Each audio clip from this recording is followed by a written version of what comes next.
কিরে তুই রান্না করে এমনি বই রেছিস কে? আমার ক্ষুধা লাগছে, তাড়াতাড়ি খাওয়ান দে। আমি খাইতে তুমি কোত্থেকে? আমি তো রান্না বান্নাই করতে পারি না। তুই রান্না বান্না করতে পারস নাই? বেলা বাজে 12টা, তুই এখনো রান্না শেষ করস নাই? আমি আর না খাইয়া কাজে গেছি, ভাবছি কাজ টাজ করে এই যে খামো। এই আমার যে ক্ষুধা লাগছে, আমি খামো কি? তোর মাথা চাপায় খামো আমি? আমি তো রান্না করতে আসছিলাম রান্নাঘরে, কিন্তু আমি সত্যি পাইতেছি না, শরীরটা অনেক খারাপ লাগতেছে। আমার একটু ডাক দিয়ে কর না, আজকের দিনটা সে রান্না করুক। এই পথে বৌমিয়া কি যন্ত্রণার মধ্যে যে আমি আছি। মা, মা, এই, কি হইছে? এত মামা করতেছস কে?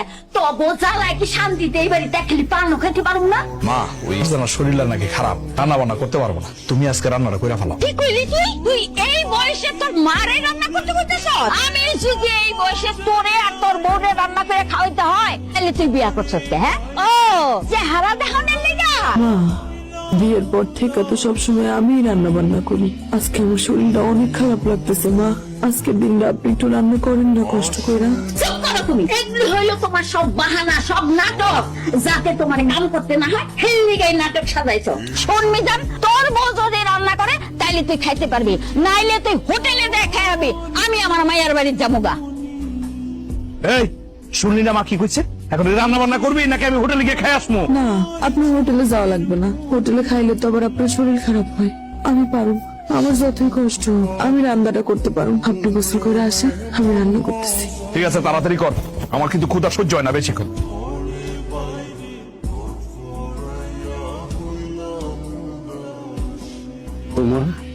আমি তোমার সাহায্য করি। না আব্বা, আমি একলাই পারব, আপনি যান। এই বৌমা, এদিকে আহ। আম্মা কিছু করবেন? দিন রাত খালি উঠান ঝাড়ু দিলেই চলবো? হ্যাঁ, আর অন্য কোনো কাম নাই? এই যে ঘরের পিড়াটা খসা গেছে, এটা চোখে বাঁচে না? যাও পুকুর থেকে মাটিয়ে না তাড়াতাড়ি পিড়াটা লেপা ফেলাও। কয়দিন পরে আমার নাতি নাত পুরাইতাছে, বাড়িতে মানুষে ভরে দেবো। হেরা যদি এই অবস্থা, তাহলে কি মনে করবো? হেরা তো মনে করবো এই বাড়িতে মানুষ থাকে না, গরু ছাগল থাকে। যাও তাড়াতাড়ি। আম্মা, আমার এই অবস্থা আমি কেমনে বসে বসে পিড়া লেপো? আমার শরীরটা একটু ভালো হোক, আমি তারপর পুরা বাড়ি লেপা দেবো। তোমার শরীর সুস্থ হইতে হইতে আমার ঘর বাড়ি সব ভেঙে পড়বো। আজকে এই মুহূর্তে তুমি পিড়া লেপবা। আমি উত্তর পাড়া রহিমগো বাড়ি যাইতেছি।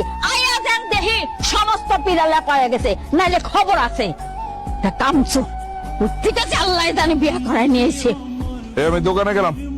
শোনেন না, আমার কইলো পিড়াটা একটু লেপা দিতে। আপনি একটু আমার এই পুকুর থেকে কাদামাটি এনে দিবেন। আমার এই শরীর নিয়ে তো আর আমি কাদামাটি আনতে পুকুরে যাইতে পারুম না। বাহ বাহ বাহ, ভালো লাগছে রে তোর কথাটা, আমার ভালো লাগছে। তার মানে তুই কইতেছাস ঘরের কাজও আমি করবো, বাইরের কাজও আমি করবো না? তাহলে তুই কি করবি? তুই এক কাজ কর, ঘরে যা, গিয়া নাকে তেল দিয়া শুয়ে আমি পুকুরে যাই, গিয়ে কামারা দাই না, ঘরটা আমি লিপে দিই। হ্যাঁ, এত সুখ সংসার করে, এত সুখ না? যা তোর কাজটা তুই কর, আমার কাজটা আমার করতে দে। কে গো পুকুর ঘাটে? হে আল্লাহ, ভাবি এই শরীর নিয়ে আপনি পুকুর ঘাটাইছেন কেন? আর কইও না বোন, বাড়ির পিড়াটা সামান্য একটু ফাইটা গেছে। শাশুড়ি কইলো এই পিড়া এক্ষণ লেপা দাও। কি করুন, পিড়া লেপার জন্যই কাদামাটি নিতে আসছি পুকুরে। তার শাশুড়ি কি মানুষ নাকি অমানুষ?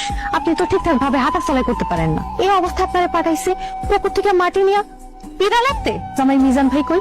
কিছু কয় না আপনার শাশুড়িরে? সে আর কি করবো, মার পোলা তো মার কথাই করবো। সব কাজ করতে যায় যদি আপনার পেটে সন্তানের কোনো ক্ষতি হয়, আপনি সব কাজকর্ম করেন না তো, আর আপনার শাশুড়ি কোনো কথাও শুনবেন না। কি করবো বোন, শাশুড়ির সংসারে আসছি, শাশুড়ির কথা না হলে তো খাইতেও পাবো না। তা আছে কপালে আমার সন্তান, তাই হইব। যাইতে রইলে আবার সে চিল্লা পাল্লা শুরু করে দিব। একটু ধরবা?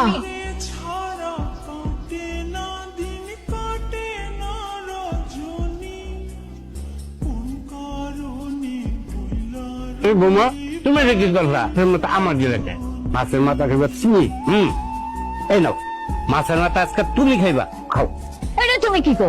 বৌমা কেন মাছের মাথা খাইবো? মাছের মাথা খাইয়া নতুন করে শরীরে আসক্তি বাড়ানো লাগবে না।